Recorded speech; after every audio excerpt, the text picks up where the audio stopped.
వరంగల్ను educational hub గా తీర్చిదిద్దుతామని మంత్రి శ్రీధర్ బాబు అన్నారు. ప్రభుత్వం వరంగల్ జిల్లాను పరిశ్రమలతో పాటు ఐటీని అభివృద్ధి చేసే లక్ష్యంతో ప్రభుత్వం పనిచేస్తుందన్నారు. విద్యార్థులు ఉన్నత స్థానాలకు ఎదిగేందుకు ముందస్తుగా ప్రభుత్వం ప్రతి జిల్లాలో ఐటీ హబ్లను ఏర్పాటు చేస్తుందన్నారు మంత్రి.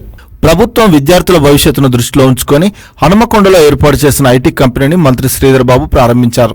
ఈ సందర్భంగా ఆయన మాట్లాడుతూ వరంగల్ వాసులకు ఉద్యోగాలు కల్పించాలనే లక్ష్యంతో ఈ ఐటీ కంపెనీని ప్రారంభించడం సంతోషంగా ఉందన్నారు. హైదరాబాద్ కు ధీటుగా వరంగల్ అభివృద్ధి చెందుతుంది అనడానికి ఇదొక ఉదాహరణ అని తెలిపారు. వరంగల్ను ఎడ్యుకేషనల్ హబ్ గా తీర్చిదిద్దుతామని అన్నారు.